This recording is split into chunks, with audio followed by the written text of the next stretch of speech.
through Dronacharya's charity.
I think I'm I ending think my conversation here, and I will request Kruti to take the session further. Otherwise, otherwise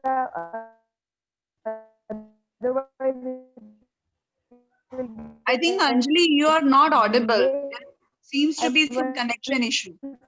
again welcome you, ma'am, and look forward to listening. Kruti to take the session further, and then Gianna for being the moderator. Thank you so much, Anjali ma'am. A very heartily good morning to each one of you. It is well said that a single flower can bloom the entire room. The same way, if a person with huge enthusiasm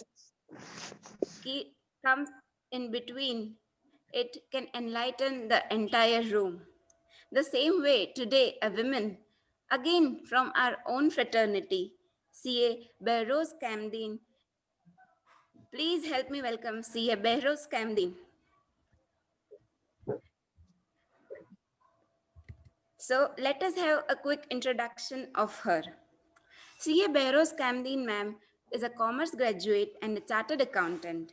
She is partner with Deloitte Haskins and Sells LLP Mumbai.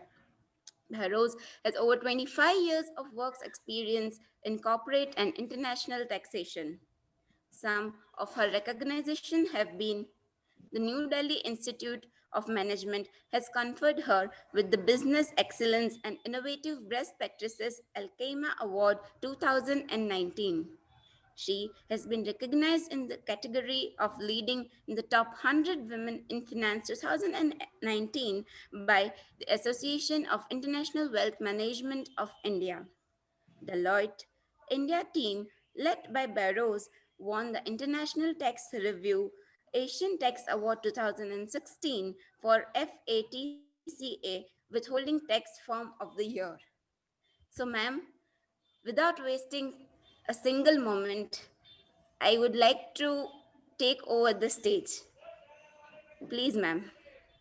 Thank you. Thank you, Kruti. Thank you, Anjali. Thank you, Gianna, for organizing this and giving me the privilege to speak about my journey. I think all of us chartered accountants are privileged. Just because we are CAs, I think we've really achieved something and we are an inspiration to several of the women folks which are around. So I congratulate each of you all for taking up this profession. And it's a very noble profession. And I think we're doing a very good job. So as women chartered accountants, I think this is one of the best professions for women. Just to speak about myself, and before I start my journey, I just want to share something on myself as such. So we are in siblings. I have a younger brother who is an orthopedic surgeon, and my elder sister, she is a master's in law.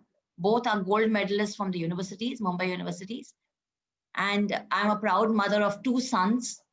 My elder son is a physiotherapist, and my younger one just graduated BA. So both loved football. And that's how my elder one went for physiotherapy. Because he could not go for football, he went for physiotherapy. And he was getting other lines and medicine, but he refused to take. He just wanted to be a physio just because he wanted to be in football. And my younger one actually was playing, got injured, had an operation, and then had to leave football. And that's when I pulled him into education and said, now you have to study. And that's where he graduated and became a BA. Now thinking what to do next. My mom is a housewife and my father was working in a bank. So we are from a normal family, and I really feel privileged to be sharing my journey, because I don't know whether it's really that something that can be talked about. I think every one of us goes through it. So when I did and one thing which I learned is, and I experienced it, is that you should always surround yourself with inspiring and motivation people. I think my siblings were a great inspiration for me. My friends in college were a great inspiration for me. And I started doing CA mainly because of a friend of mine. So in those years, when we did an entrance, we had to join classes. So everyone joins classes. Though in CA, I didn't join it, but for the entrance, I joined the class. And I joined class mainly because my friend who wanted to CA, her family would not allow her to go for an evening class. In those days, you could not be going out after 7 o'clock. So I joined CA entrance only for her, and I cleared. She could not, but she is brilliant. I mean, there's no this. So it's not something to do with intelligence. Clearing CA is not intelligence. So I cleared CA, and then I went for articleship. And as normal, we have this thing. We go to all the big firms in that point of time, and I didn't get it. So I didn't get into Ferguson's. I did get into Billimoria's. There was one more firm, Hansotia's, I didn't get into. And they all said, we don't want someone who's doing along to graduation. And they said, there's no vacancy and all of that. And I got a small firm. And I'm so thankful to God that I got that small firm. Sometimes at that point of time, you feel very frustrated to say, oh, why am I not getting into a big organization? But I think it was God sent that I got into a small firm. And the experience that I got there actually made me what I am. So I could do audits. I did accounting standards. I did everything. And the people there, Mr. Barjor Mehta and Mr. Pastakia and Mr. Patel, they took personal interest in me to teach me things, to really learn. I got independence in working. I could speak to senior management and discuss audit queries with them. I could go to tax authorities and discuss matters with them. So the experience that I got when I started doing my articleship was very good. So I think somewhere we need to realize that whatever happens, happens for good. So when I joined articleship, there was something which really happened in my life, a very sad moment. It was FI BCom exams which were going on. And we had a last paper left the next day, and my father passed away. It was a very sad thing. We were devastated. My mother took a decision then to say that go back and give your exam. We have a prayer service, so we all stay in that prayer hall. And she said, you go back and give your exam. Night we came back, I and my sister. Next day I went to give my exam. And I went back. She said, you can't miss your year. If I would have not given that exam, the whole of FI BCom I would have missed and I had to repeat it. She said, you can't do that. We had university exams at that point of time. I came and gave my exams, and you will not believe I stood second in college. Those were the things which were there. Next, we were not very rich. My father was the only earning member in the family. After he passed away, the organization that he worked in, they had a very good rule. They said that if the person while in service dies, someone from the family can be given job. It was a bank. And they actually said that, why don't you apply for a job? You will get the job. My sister had just sort of done a law and she was getting a job. They said, you will easily get a job. Just imagine. Here I was where I had on a platter a job in hand. I didn't have to go through a lot of interviews, nothing. They said, you will just get the job because you were in the organization. And I said, oh God, should I take up that job and leave my CA? I just joined articleship. I was not very brilliant at that time. No one thought I would clear CA. My relative said, you have a job in hand, don't let it go. And here again, my mom stepped in. And my mom said, no, she's just joined, let her do it. We will see later, she'll get another job. It's okay. We will give up this claim. So we gave up that claim and I continued doing my CA. And that's the thing which really put me through it. I think every 6 months I was giving exams. Every 6 months I was falling sick. And it was like a tough 3 years that were there, but I cleared in first attempt, inter, final, graduations, everything. So, I mean, it was hard work, very hard work, a lot of studies, but the firm which I was doing articleship really was very helpful and very understanding.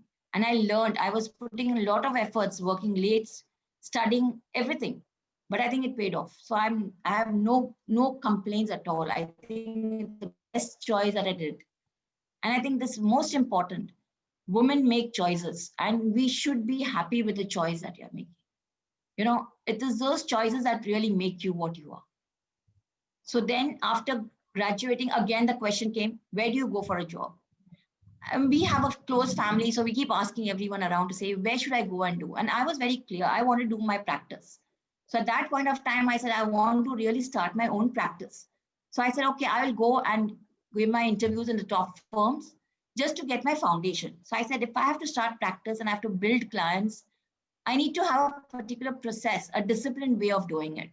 And therefore I said, let me start with the top firm. And again, there were resistance. Again, people said, you will not get it over there. You don't have any influence. You don't have any reference. Who's going to take you in? So I said, let me try. And I went for an interview to A.F. Ferguson and Company. A.F. Ferguson and Company in those years was the topmost firm. I went for an interview. I gave my CV there and they were actually taking people in audit. So I went for the audit interview immediately. They said, you have come here with your biodata. Why don't you go for the interview? And I said, okay, I'm willing to go for the interview. I went for the interview and the audit partner, Mr. Dharmadhikari, very nice. He interviewed me. He looked at my CV and said, okay, you can join in. So I got my job, something which was unexpected. They said, you will not get in Ferguson. I got my job in audit department. I joined them and I was there for 2 days. And I realized that maybe this is not what I want to do in life because I want to do my own practice. I said, I want to do tax. I am going talking to the partner in tax to say that, is there a vacancy in tax and can I move from audit tax?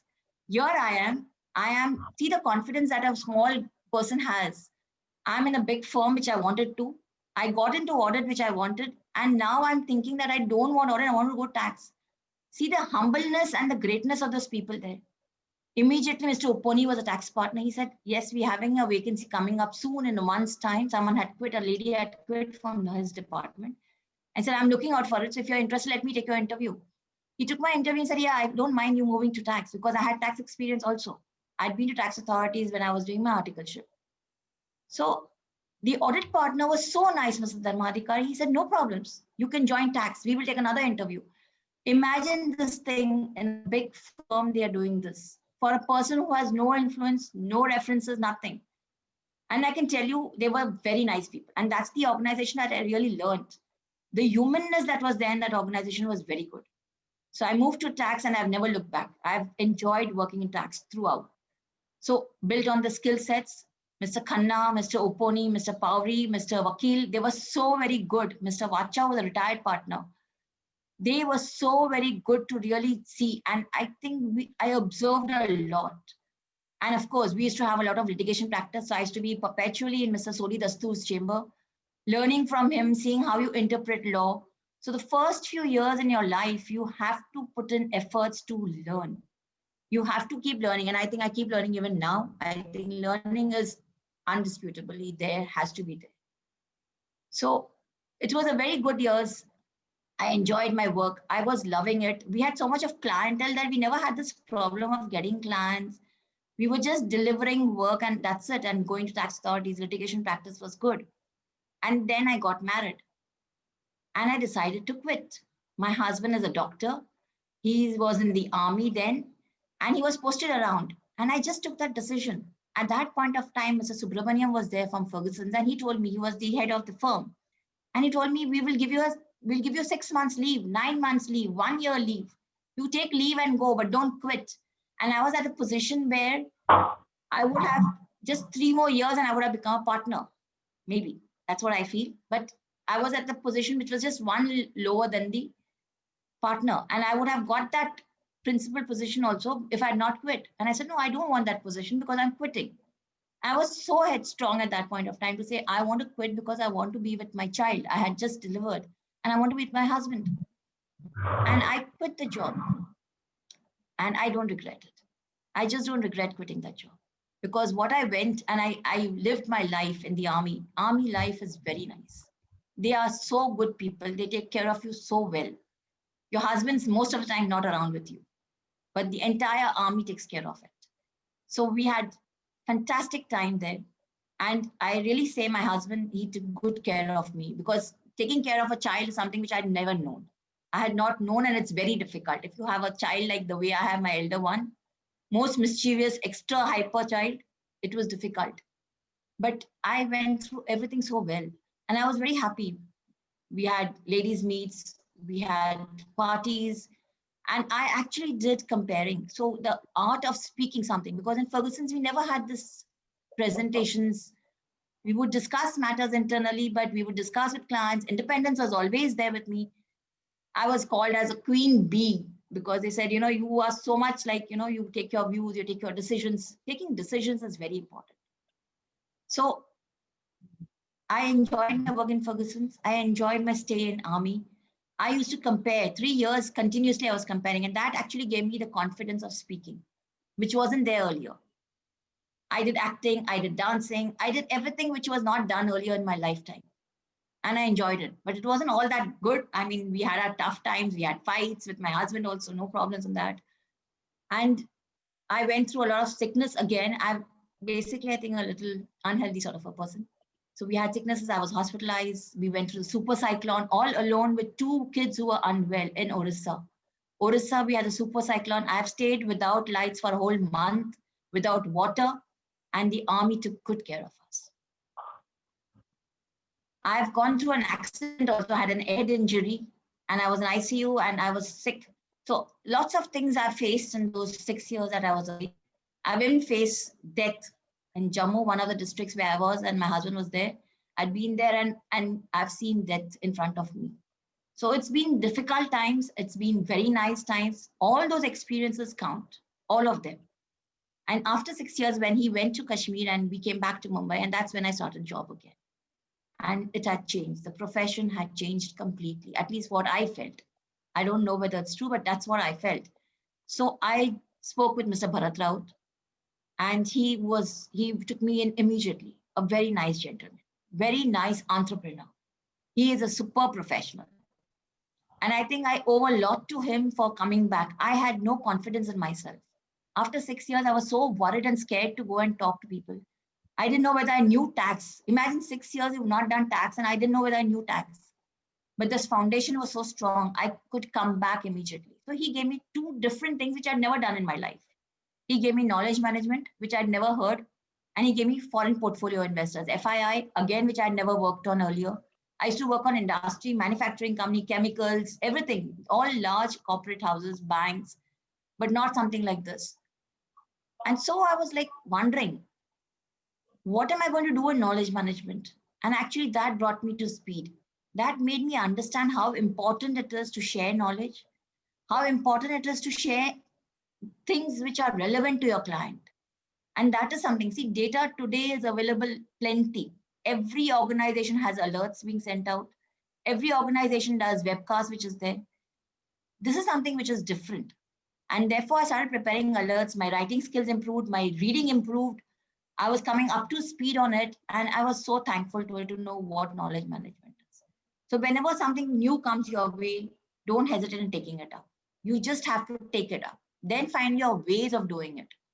FPI was taken to be something which was the most routine work, no glamour attached to it. A most routine work, no application of mind, that was a thought up process. You just do routine calculations of capital gains, and that's it.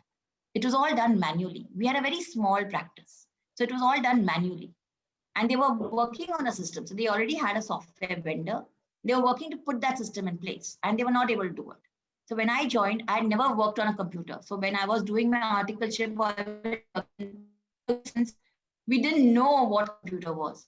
I got a computer at the last stage, that to a desktop, one desktop in the whole team, which I had with me, a small team of, say, 6 people maximum that we had. So it was a case where, and I went through learning of computer when the computer was taken in Ferguson. So it's not, you can't stop learning. So here I am, and I'm going to be working on a software. And they said the software has issues, so you need to resolve that. And I didn't know what it was. So then that's the first time I started working with technology. I prepared the business rules for that technology person to understand what his software should be doing and what is it that we are asking for it. Never done a business rules earlier. And I think that's where it is. I was so thankful to Bharat to say he gave me a touch with technology, which I didn't have. He gave me a touch with knowledge management, which I didn't have. I did tax provisions, which earlier we were okay doing it, but not so much. And of course, insurance. So something new, I kept learning every 2 years, and that's what bound me to that organization. As long as you're learning, you stay there. You work on that. You improve on that. So the learning process continued. And FPI is something which I learned, another thing which I would really like to share with everyone. We are so focused on the activity that we are doing, we don't look at all stakeholders. When I did FPI, I then realized that FPI is a fund outside India. How do you reach out to them? We are here in India, I wasn't traveling. And how do you reach out to them? And that's when I found out that you can reach out directly to them, reach out to custodians to them. Global custodians are there, brokers are there, bankers are there. So I started talking to most people around in the ecosystem, which is there, to build and sharing information on tax. Anyone had any query on tax, and I could easily give them that information because I was putting in efforts to build that practice. I built that practice like huge. I mean, I don't want to share numbers, but it's a huge practice that we built from a very small, tiny practice, which was there. We even started making representations on tax matters for FPIs. We custodians would come together. We consulting firms would come together. So you can imagine this was something which is very new. Consulting firms, all of us would come together on tax issues for FPI. Custodians would come together to address tax issues for FPI. I also started doing regulatory advisory work, advising clients on how do you register with SEBI. FSI, since I was part of FSI group and years industry specialization which came in, regulation is very important. You can't do advice on tax without knowing the regulations. And you can't be not meeting the regulators. So regulations are something we started discussing and they are very nice. They know a lot of things. And that's how we started building up insurance entry strategy, which was again a new sector for me. And I started working on it to really see what is it that we should do.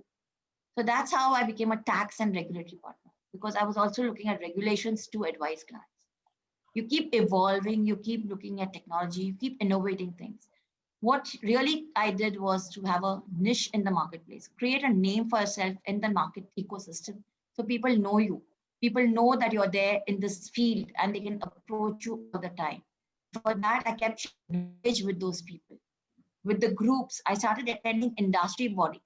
See, we should attend ICAI trainings which are there, tax consultants trainings which are there, chambers which are there. But I started making a point to be part of the industry associations, CII, FICCI. You start building on that.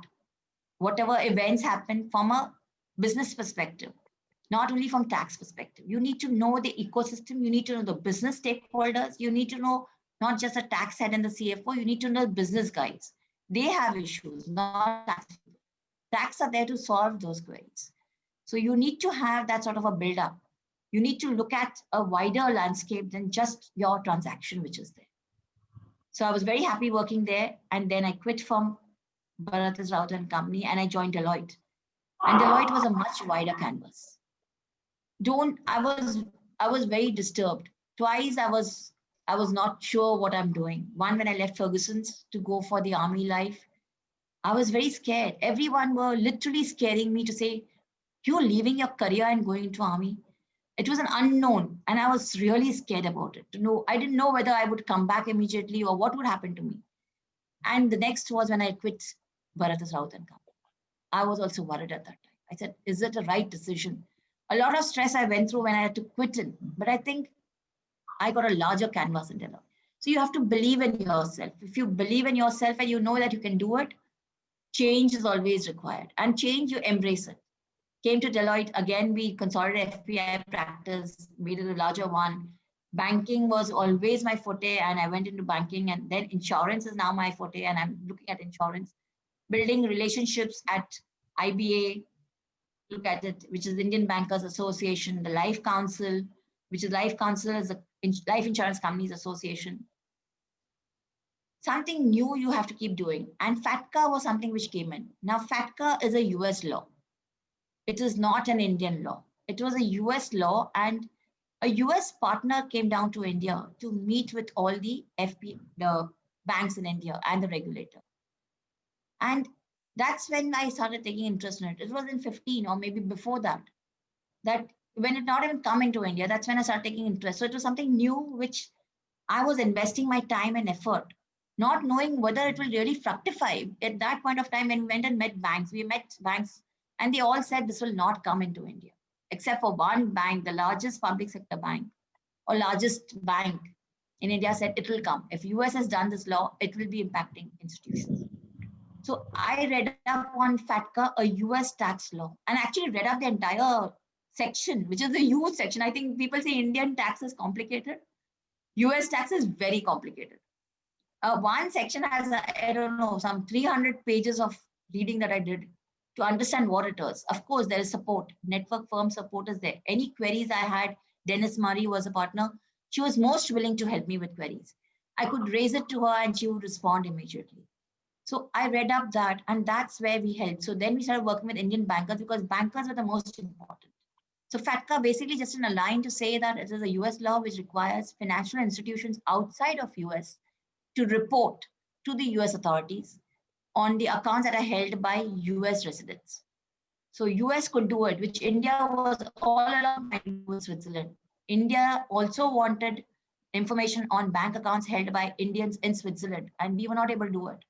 US in one go did it, and India always supported this. So when US did it, OECD also then said, why not other countries get this information?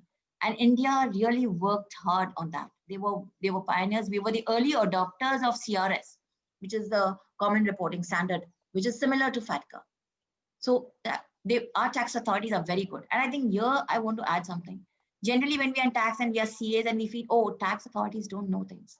I tell you, in my career, I think I have been able to really have good relation with tax authorities. And this is purely on technicalities.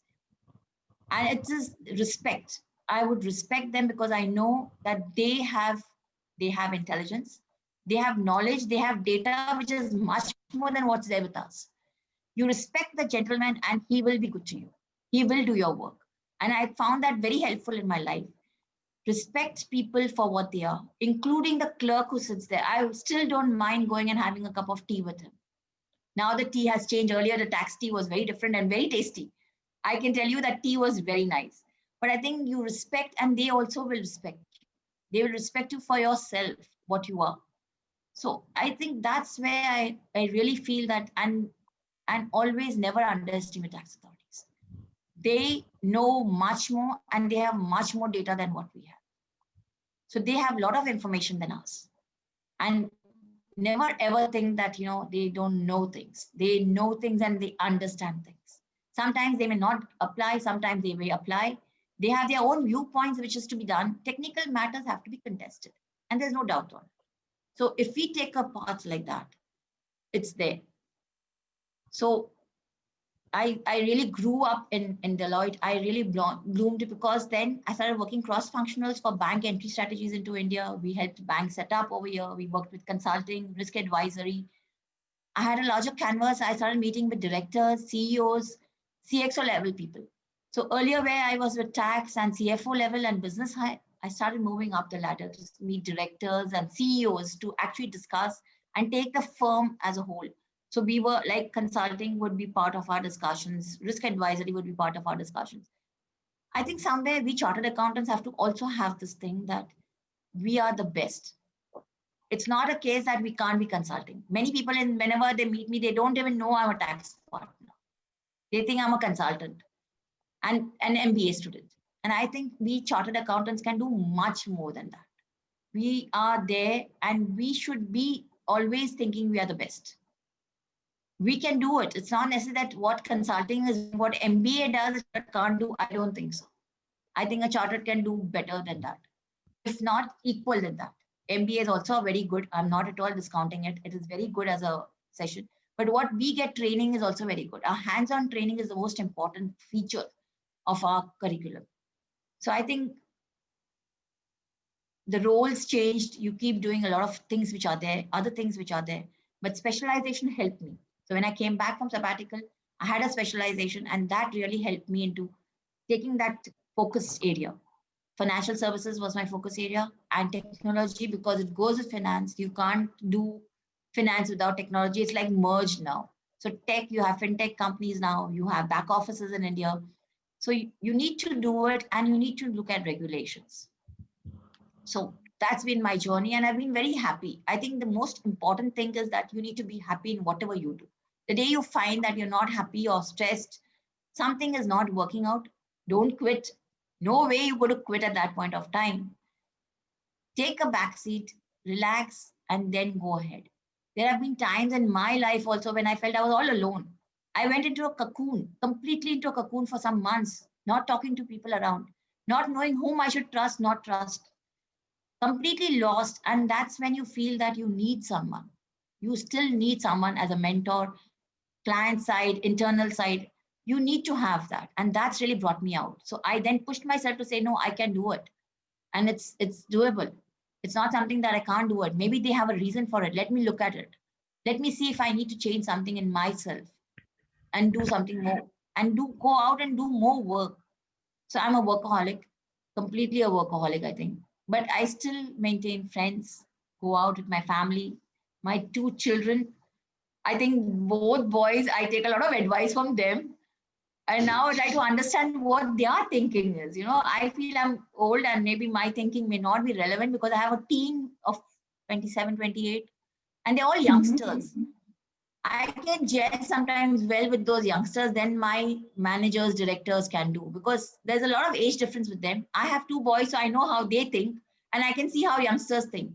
So whenever I'm gelling with them and I know what is happening, I go back and I ask my children, how would you react to something like this? How should I react to something like this? So that's where I think it's very important that we imbibe, we observe, we imbibe things. And then it's a journey that you'll enjoy. I've really enjoyed my life, and I thank God, and I'm privileged that I did CA. The other day we were talking and we were telling people, and I said, the best thing that happened in my life, for which I thank my mother always, and she's been a great support, is that I became a CA. So I'll stop now and I will be open to questions and we can discuss. And I thank you all, and you all are very inspiring people. Just do what you all want. Thank you. Thank you, ma'am.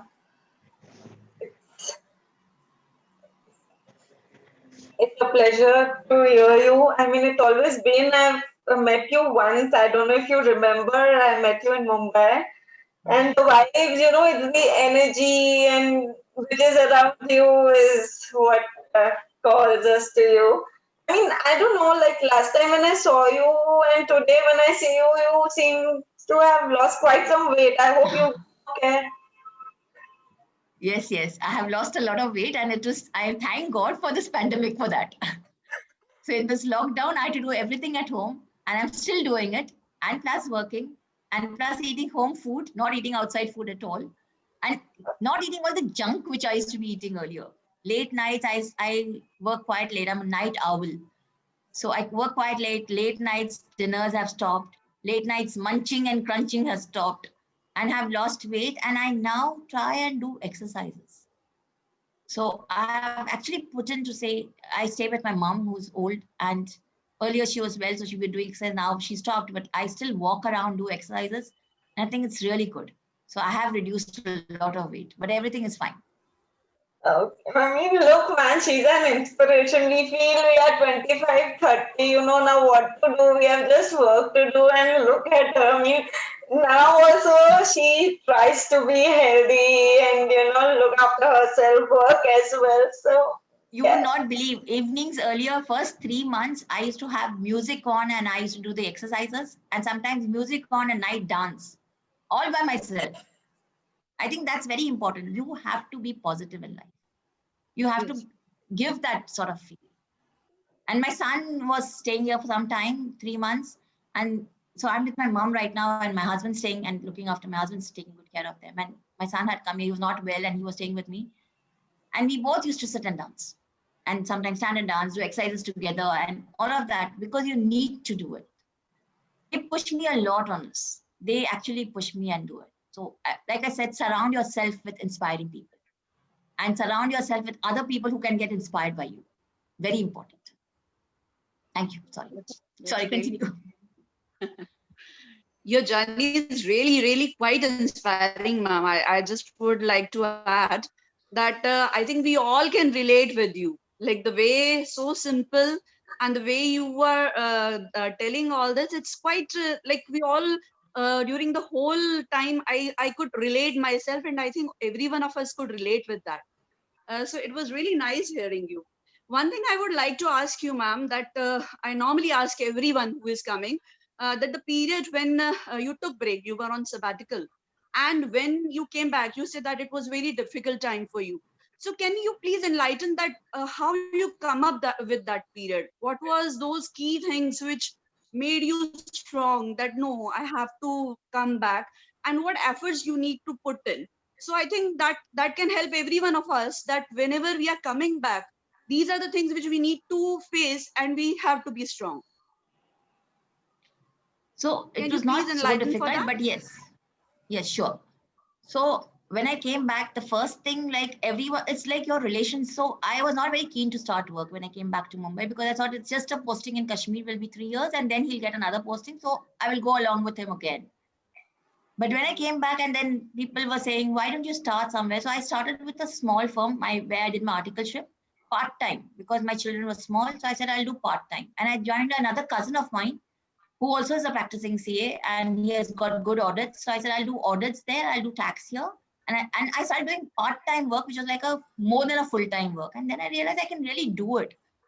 So that's when I went and spoke with people and said, okay, I'm now looking to change. And I tell you, Bharat Raut, too good a person. I mean, you need people like that. Lakshmi Narayan and Deloitte, too good a person. I think you need people who will look and mentor you, sponsor you, who believe in you. You may believe yourself, but there are people who have to believe in you to give you that break. So Bharat gave me that break, and then I always thankful to him. Like I said, I had less of confidence, but the people there were very nice. I'll tell you, I have been very lucky, extremely lucky. My colleagues, my team, I think the team is the most important for you to succeed. They are there for you and you are there for them. You know, there are two ways of leadership style. One is you push people up because you are so strong, or you pull people up because you are so strong. And I always thought that my team has done so much for me, and I was always taking their side, pulling them up, and they realized that.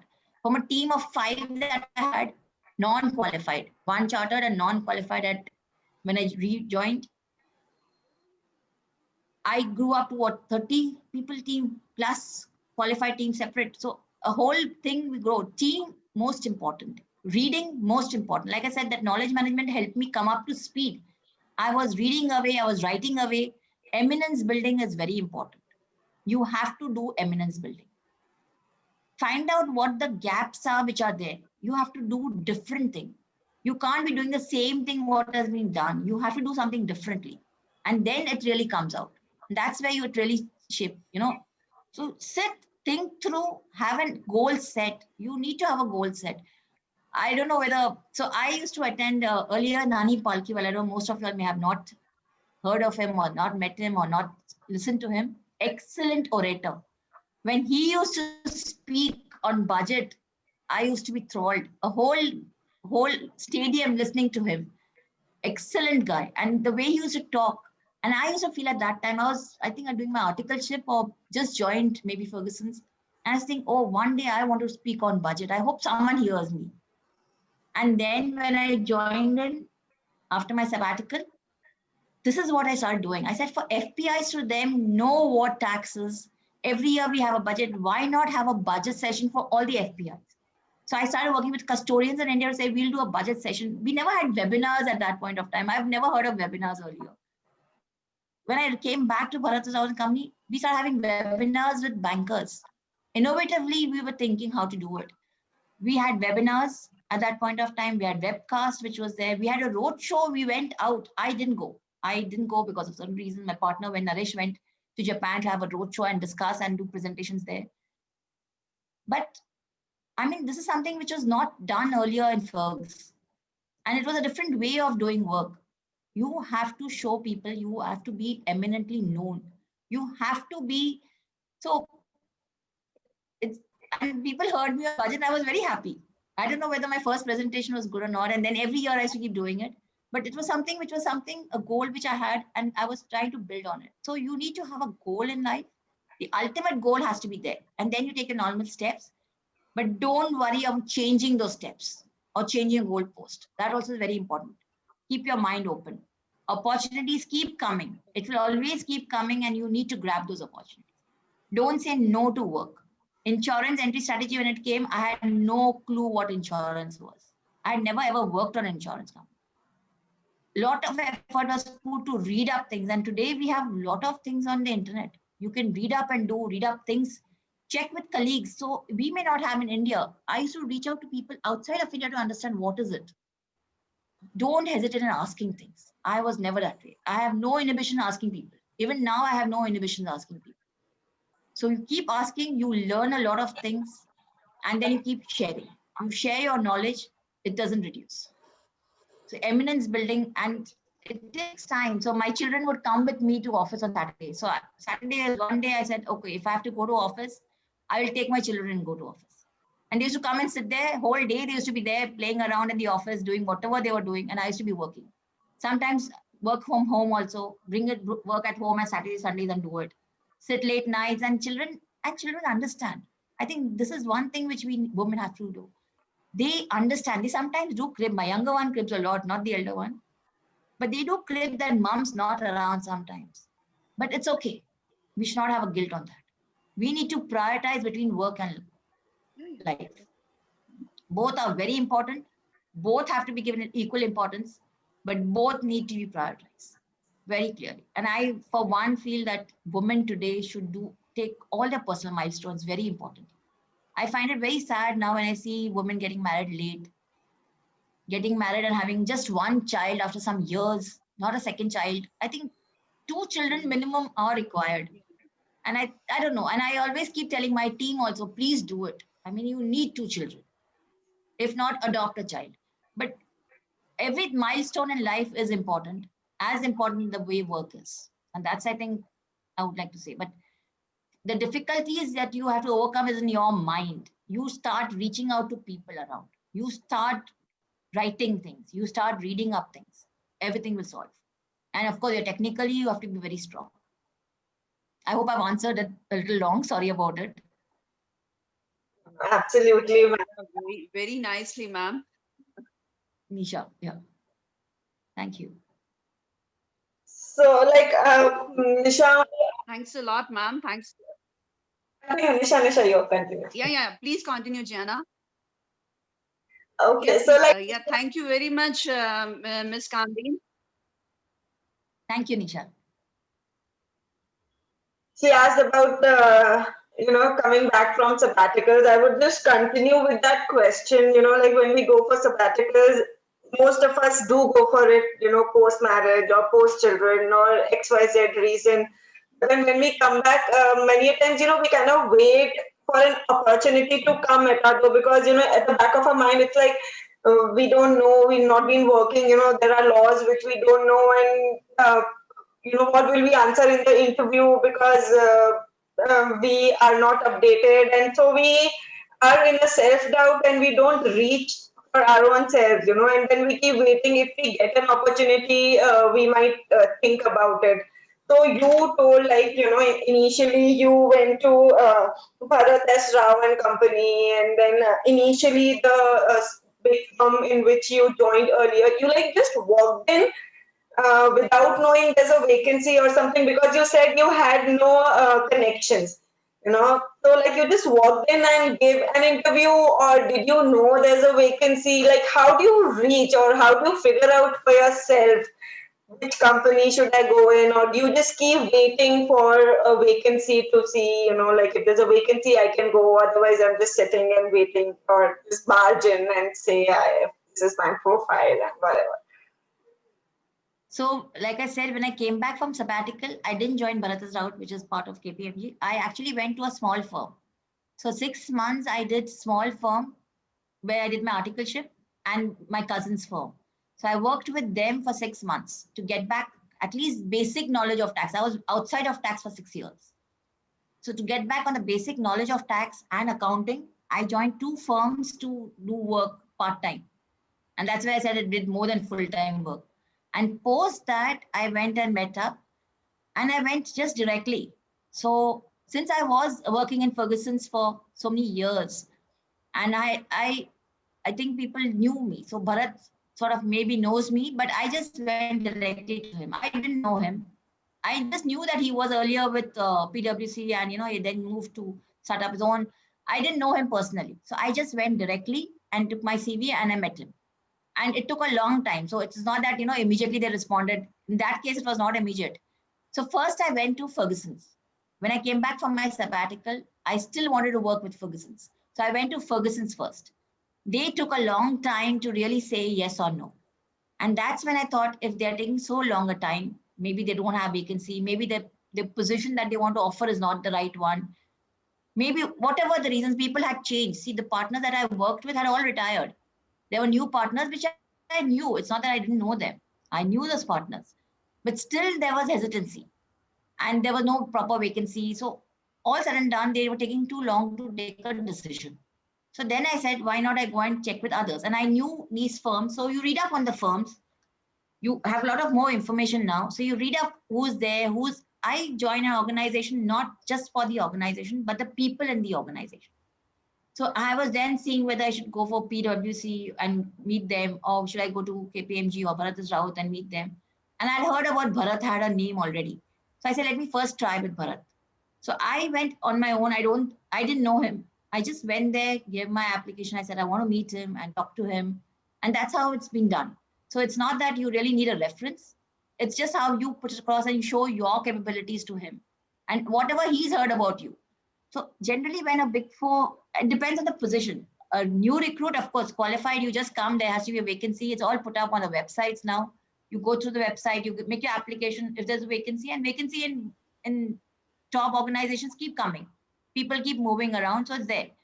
At a manager and above level, of course, there are proper process for interviews and people see if I'm recruiting someone, I would look at what is that person done, depending on the level that is there. What is the experience that is there? You should just go and apply. Very clearly you apply. If there's a vacancy, they will call you. If there's no vacancy, they'll keep that thing. They'll at least have you in mind. They will see whether when the interview happens, how have you performed at that interview. So even when I went for an interview to Bharat Raut and Company, it was tough because even he had to take a decision, where would he place me as a manager? And he gave me a position of manager.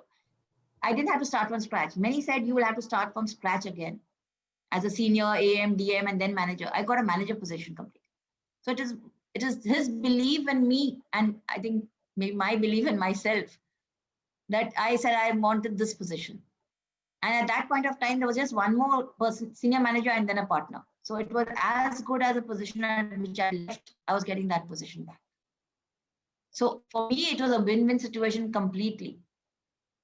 And for him, he had a belief in me, and he thought that I would be able to succeed, and I did succeed. So that is the whole thing. I think you just have to try it out. It's a lot of luck also is required. I believe in luck a lot. So a lot of luck is required, a lot of hard work is required. Be confident and believe in yourself. That's the most important thing. And don't hesitate in going and asking. At the most, he would have said no, maybe. But you need to ask. That's the most important thing. So in big organizations, it's not a case that it's only reference that works. Most of the times, it's not reference that works. Most of the time. Exception may be reference. Others, most of the time, is direct. People who come for interviews, people who are called for interviews, that is done. Through either, some HR firms were there, all of that. That way it is done. Or it's direct interviews. You just walk in, and if there's a vacancy, they'll call you for interview, they take your thing. Of course, the interview process is a lot more. HR takes it, director takes it, partner takes it. Process is long, but it's there. It's through proper interview process.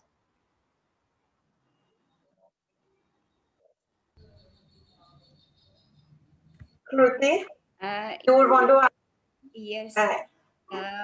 Ma'am, how would you say being a partner in the Big Four is like? because you are living the dream of many young and churning CAs. It's like dream of many partner at Big Four. So how would you describe your feelings? I'm very happy. Like I said, I'm very thankful to God. I'm very happy with it. But like success is relative. And I think it's not necessary that just because you're there at a big consulting firm or a big tax firm, even small tax firms, they have made their names. It is success is relative and it's always emerging. It's like a nascent state. So it's fine. You need to build your brand and the firm brand, both. Both are equally important. So there are so many firms, and each of you, like I said, you all are an inspiration. You all are chartered accountants, you all are into your practice, you all are into your industry, whatever work you're doing. That is success. That itself is success. And success keeps on evolving. So I'm very happy, very thankful to God for this privilege that I have. It is very useful. It is very helpful having a whole brand supporting you. No two ways about it. That is very helpful. But still, you need to make your own individual brand as chartered accountants. Very crucial. Once you do that, everything else falls in place. So you have to work towards building your brand, your own brand, which is there. And then, of course, you can live your dream. You can keep on.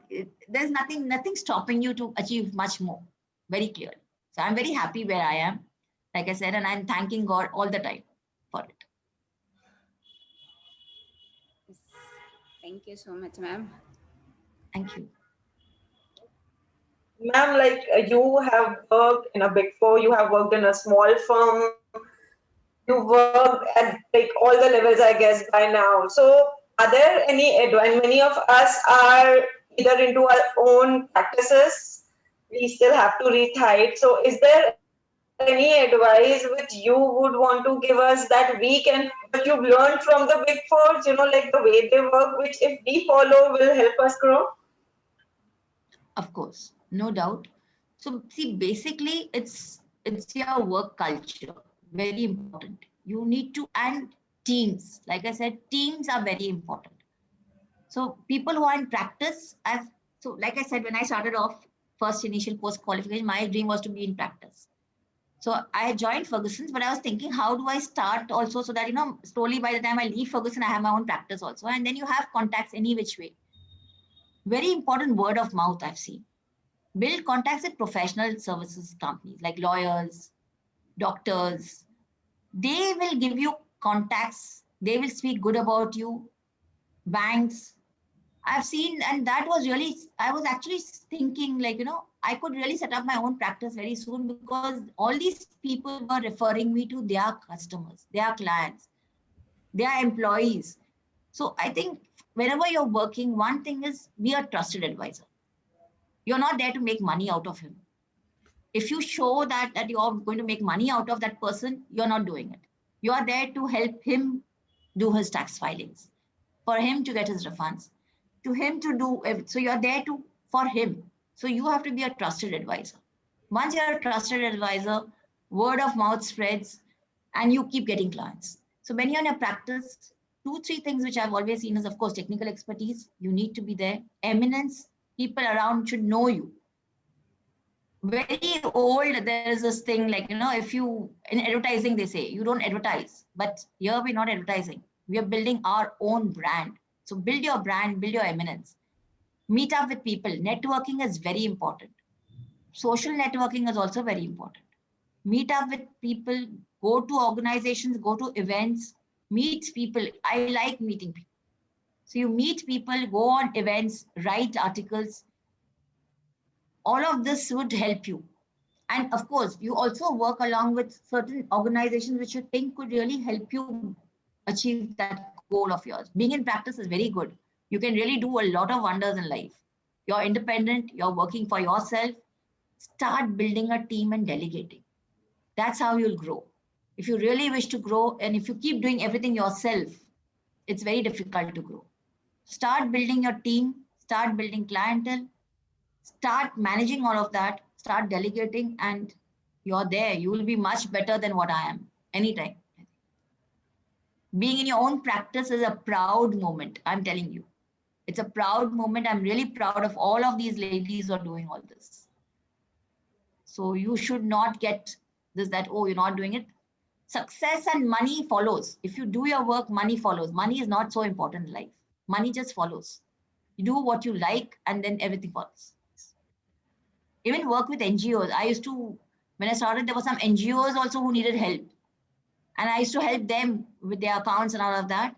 And that gave me a lot of referral work. So referrals are the most important, I think, for people in practice. You get few people whom you know well and you're working with them well and you help them, they will always help you. People all are there to help you all the time. I've seen that. There's never a shortage of people to help. So I think in practice, you can do wonders. Ma'am, which areas you think hold a lot of opportunities for women chartered accountants at present? Of course, tax audit is always there. Risk advisory is something which I've seen really coming up well, and women are risk averse. And therefore, we do a very good job in risk advisory, whether it's risk advisory for financial risk, transactional risk, organizational risk.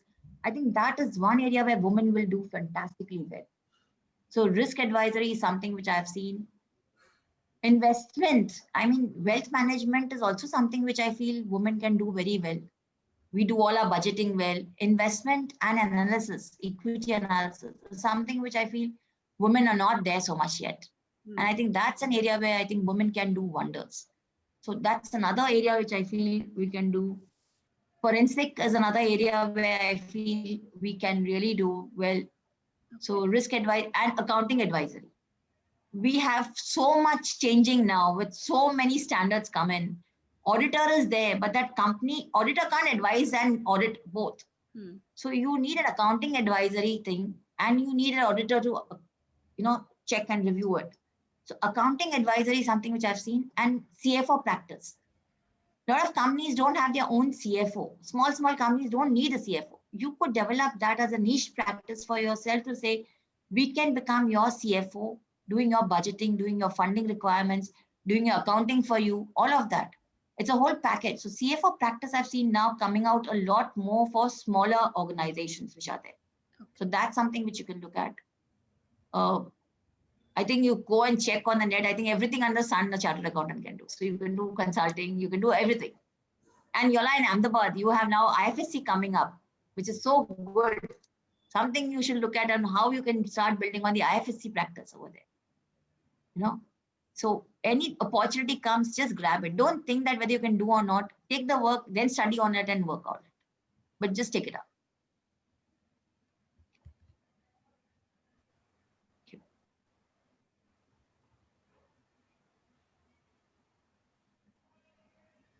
Ma'am, you said girl, and you had the guts to demand for yourself. You've always been there. So I mean, many of us are mothers over here. You have 2 sons. So what is that? What do you think was there in the upbringing that you turned out to be that headstrong? Because nowadays, we are mostly confused and in self-doubt and a little scared to, what if we say something which is wrong, because we are not updated.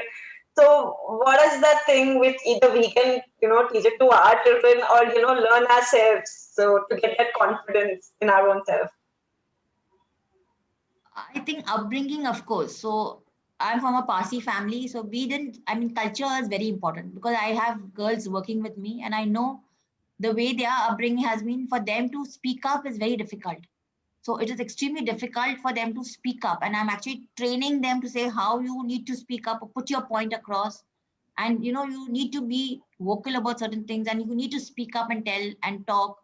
So culture is different. So being a Parsi and being from family, we were never ever said that you can't speak. So we were always open to people giving their views. My children, if you look at it, they tell me a lot of things which I don't think I ever told my parents. So it's the culture that you imbibe in the children and how you do it. Of course, that is there. Family brings it up, but it's your own confidence. If you are technically strong, you are confident about it. Then you can put your point across. But I have never hesitated in asking also. Like I said, I don't have an issue asking something which I don't know, or even asking something which I know, but I want someone to confirm it. So that should be your thing. You should not hesitate in asking things. And nowadays I find this, and especially in men, I don't think women are very good asking or challenging. I think men have a lot of issues in asking. They really have this sort of a thing that, oh, should I ask this? Will it sound good? And that too in an open forum. Can I ask this in an open forum? So I think women don't have that problem. So we are different in that sense. But I think if there is such a thing, we should not think about asking. At the most, they'll say no. That's all that you'll get. You may be surprised it will be given also. And I learned, like I said, when I joined Ferguson's, which was the topmost firm, and I went and asked and I was given. People are there which are human and good. So it's not a case that they'll say no. And if they say no, there will be a reason for it. So most of the time, people will have a reason for saying no, otherwise it will be given. I can share one more thing. When I joined as an AM in Ferguson's, in 1 year's time, the manager left, and I was supposed, they offered me a manager position. But the salary that I was getting was lower than the salary of a newly qualified from Ferguson article. So an article clerk who did the articles in Ferguson came into my team, and her salary was supposed to be more than my salary as a manager also. And I was like surprised. I said, how can that be the case? And that's always the case. Most big firms have this sort of thing. You do your articleship from that firm, you got their experience, naturally you'll get more pay than what a newer person who comes into that firm. It's normal. There's nothing wrong in that. So I was very surprised. I said, oh God, I'm going to be getting lower than. I thought, let me just speak to my partner and ask him. And I went and asked him, I said, is this right? I'm getting lower. I'm going to work much more than that person. Is this correct? So he was so very nice. I mean, I've been very lucky. I've really been very lucky. So he said, why don't you go and speak to a senior partner? You put across your thoughts, hear what he has to say, and let me know. He did not stop me from talking to people. So I went and spoke to a senior partner. He heard me out very well, Mr. Powry. And he said, sure, what you're saying makes sense. We will look into this.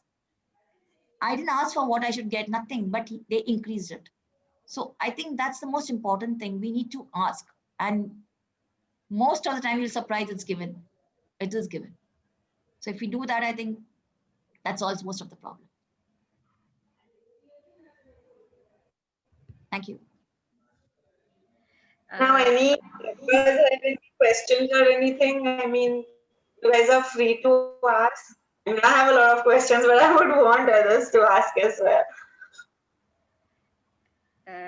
Ma'am, what is your mantra of staying updated? Because practicing in international taxation and direct tax needs lots of reading. So do you always have to be on your toes? I mean, constant update. Constant reading every day. I read every day. Read varied things. Now I think we're very lucky. See, earlier when I was in Fergs and all that, I used to carry that taxman booklet, ITR booklet home in the train, read it while going home in the train. 1 hour we used to get, half the time you sleep away or you read away. So that is how we used to do, and make notes and everything. Have a whole diary kept of decisions which are relevant. Okay. Now it's changed. Now you get everything on the net. I read a lot. Every night I make it a point to read. The way you do your every routine things that you do, you need to read every day. You can't be, otherwise you'll be outdated. And luckily for us, our firm also, they have the sort of things being sent across. Like I said, alerts, we had internal, external alerts. Internal alerts also keep coming every day to us. So every day there's something which pops up in the morning. We see that. Night I read up on things. Websites are there. OECD is very good for international taxation. You need to read up OECD. You need to read up decisions which are there globally. So a lot of reading has to be done. I read vast things from SEC, which is in US, including OECD, UN, all of it I read. I read a lot of things, but reading is the most important. Otherwise, you'll be outdated. Completely outdated. And we can't do that. We have to devote to reading. Every day, half an hour to 1 hour I devote to reading. Okay. It's there. Night time is my reading time. Earlier we used to read bedtime stories. Now I don't read bedtime stories. I read all these things. But you have to read very clearly. You have to. Right. Without it, it's not possible to cope up. Not possible. Ma'am, just a small request in case we can have your mail ID, if that's fine with you. Kamdin@deloitte.com. Uh, uh, I think Gianna has it. She can share it also with you. I have it. I'll share it. I'll share it in Yeah. the group. It's small. Yeah. Kamdin@deloitte.com. You are mute, Nisha. We cannot hear you. You'll have to unmute your. Yeah. Miss Kamdin, you have worked in this small firm, as you said, and also in the big four. Can you just give, as you have experience in both things, so for we people, like we are in not big fours, so as per you, what are the things which we should follow, which you have found that these small firms like us should follow to come at that level? Can you enlighten a few things about that we should follow, so that we can also come at par with? Obviously, it's not like competing you No, guys, of but course not. Of course, you should compete. yeah. But the things, as you have worked both ways, so normally the people are like that, they have worked from since beginning with the big firms only, so they don't have idea about the small firms. So as you have worked with both, so I think you can enlighten us more about that what we should follow, that we can also come par with you guys. So most important, discipline. So have your filing in order. Very important. I mean, papers have to be there. Filing should be in order. Now it's all electronic filing, so you have it on your servers, everything, whatever. But your paper documentation is very crucial, and that I think even small firms do it. So where I was, though it was a small firm, but it was very systematic. Then how you approach a particular thing, what comes to you. So if it's an assessment, which is you're doing it, have documents kept for it. Ask your clients things. And so I didn't find a lot of difference between a small and a big firm working in that sense, for me at least. I was doing what I was doing earlier. I continued doing what I was doing there. Only thing is the MIS reportings are more in a big firm than a small firm. Except for the MIS reportings, I think the way you work remains the same. So your work ethics, your work culture, the way you work and do things, the way you look at things when you're doing your work. If you're doing an advisory, you have it systematically done. Don't just do it for the heck of doing an advisory and giving it. If you're doing a certification, have proper documents kept for that certification to back your certification, so that you have papers, everything done, you have applied your mind to it and then done it. So I think it's just that you have to have a proper process set for all your things that you do, whether it's return review, filing of returns, whether it's assessments, whether it's appeals. When you argue it in a manner which is explainable to the other person. So I really don't find that between the two, there should be any difference. It should be the same, whether you're a small firm or a big firm. The way you work should be the same. Then I don't find so much of a difference between the two, except for, like I said, MIS reportings, which are there. Except for maybe sometimes, differences which may come between partners or between teams. But otherwise, I don't see a difference in the working. You have to take one thing very clear. Customer is the king. Your client is the king. You have to be a trusted advisor to a client. Once you believe in that and you do it, I think that's it. You are working for the client very clearly. So I don't see any much difference between the two, but just have your process and your documentation very well kept. That is what you really learn. I think if you're not doing all that, then you have to do it. And billing, don't hesitate in billing clients. You should not hesitate in telling them what your fees are. You should not hesitate in billing clients. Keep that process also, so you have all those things. You have, we have a KPI, which was not there in small firms. Key performance indicators. You have your key performance indicators for yourself. You say, okay, beginning of the year, these are my key performance indicators. This will track me by the whole year, what I've done. And then track yourself at the end of the year to see whether I have achieved those things or not, which is like small goals that you keep. So you keep those things. You have to set yourself up, which is not there in a small firm. You put a goal to it. You have key performance indicators for yourself. Okay, this year I will increase my client base by 15%. That's your performance indicator, 15%. Now, how are you going to achieve that? You'll have action plans for it. Do all that and keep it. That helps you. So your planning should be done very well, which I think a small firm doesn't do. Your planning is very essential. Strategy to build that planning, whatever you've done, and implement it. Those are things which we do in a big firm, which a small firm doesn't do. So that is somewhere you need to think. Once your April starts, what is it that I have to do? Last year I've achieved this. Next year, what will I achieve? How will I go about achieving it? What am I going to be doing it? And then you track it on a monthly or quarterly basis. And are you following that plan? So that is something which you should do. Planning and then follow up on that plan and then see that you're achieving it or not. And if you have to change course during the year, change it. There's no such thing that you can't change. It's not cast in iron.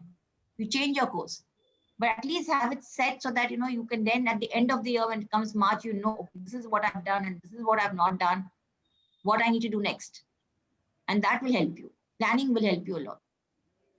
So you have key performance indicators for yourself, have planning for yourself, how you're going to do it in the next year, plan ahead. And nowadays I've seen youngsters are very focused and they know all these things. Yeah. In our time, we never used to even think about it. But I think this is how you need to do it. So have a whole process set for it and then work towards it. And you will achieve it. That's very clear. Yeah, thanks a lot. Thanks a lot, ma'am. That's very good advice. Actually, the main thing, the main problem with us is that only that we just get the work, we just go on doing that, but that planning portion is really not done. That is obviously the problem. Mostly, I think most of the CA firms, this problem is there. Like we are looking for the work, we are doing the work at the most all the time. We just go on doing work. But that planning portion about forward clients, that we are not doing in the beginning. That's really a good advice. Yeah, planning is required. Every year, beginning of the year, you need to plan for that year. And how we're then going to achieve that plan. So we actually do it and then we track it also. We have a tracking mechanism which we track every month, every quarter. Are you on plan or not on plan? What are you doing? What you should be doing differently? And build your team. Team is very important. See, for anything to grow, you'll have to build your team also. So then only you can do it.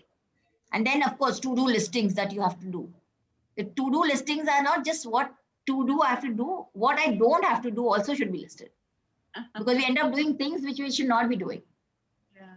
So that is very important. Your to-do listing, I do it till now. Every day morning, my first thing is my to-do listing.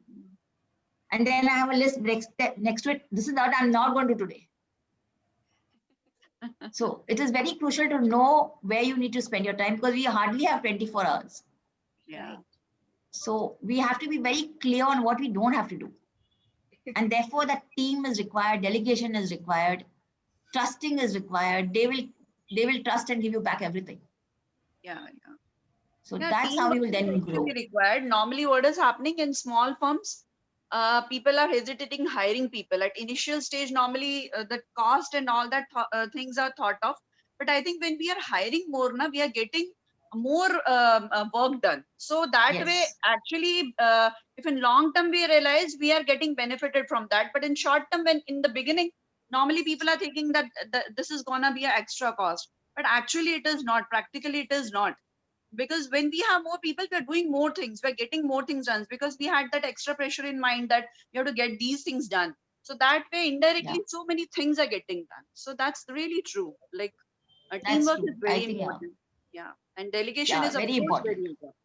Yeah. And any business will have a gestation period. So first few years you will have expenses and you're into practice. You've taken a choice to be into practice. Yeah. You will have expenses and you have to bear with it. But then the returns will come. It's not that it will not come.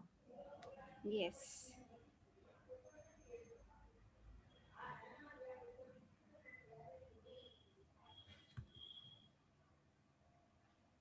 Any other questions?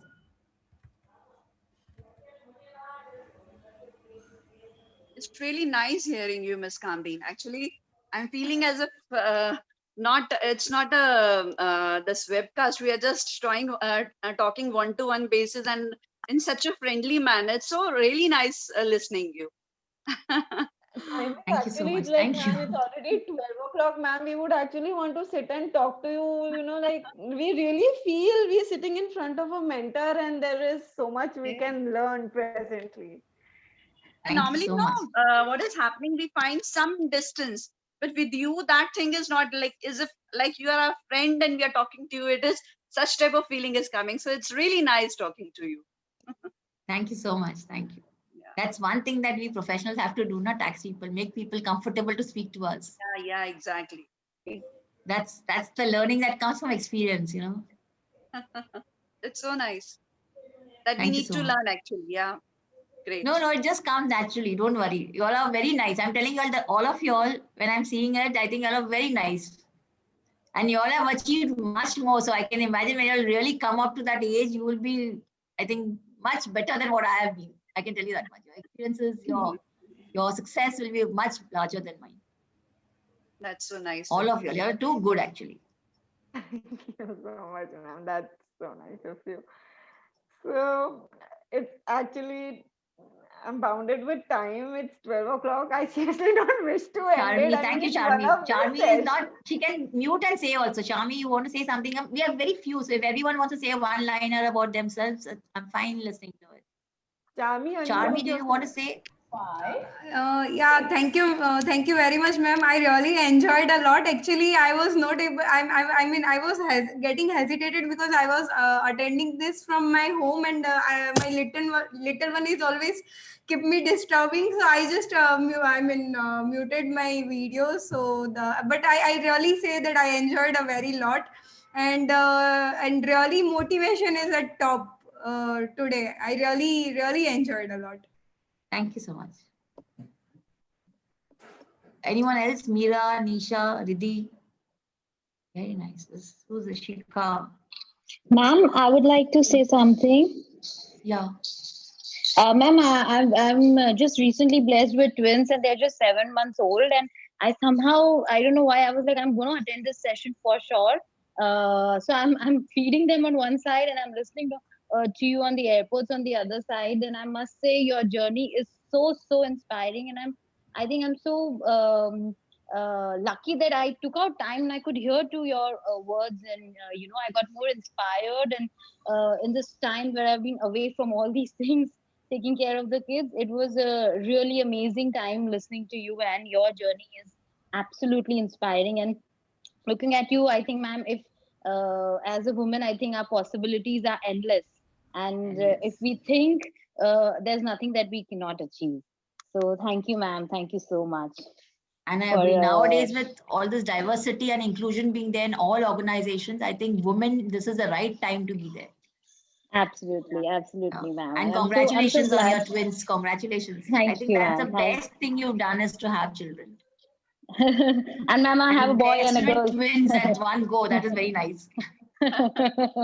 Saved myself some time, ma'am, to get it done in one go.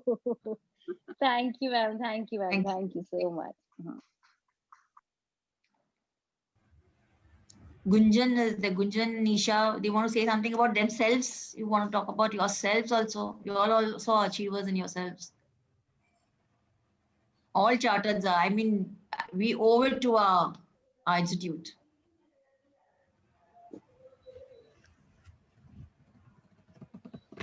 Else we can close for the day if there's no one. Yeah, and ma'am, if you don't mind, can I share your email ID if somebody wants to get to you? Sure. Yes, of course. You can share my email ID. No issues. My email ID, my phone number. Thank you so much, ma'am. Sometimes it takes time reverting, I but have I your will card. do it.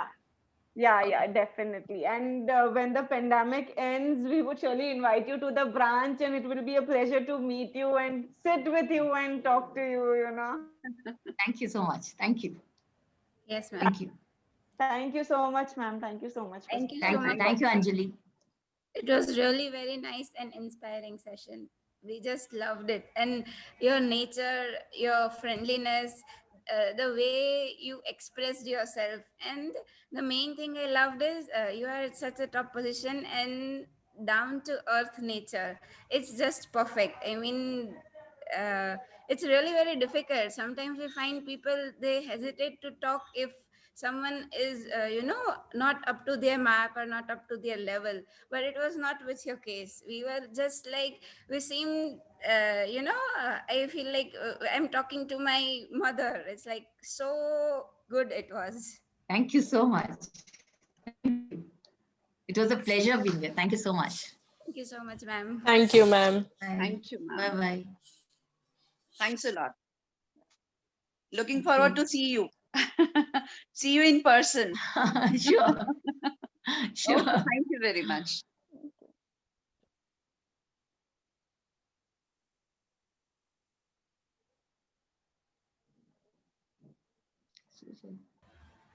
How do I do this? I'm not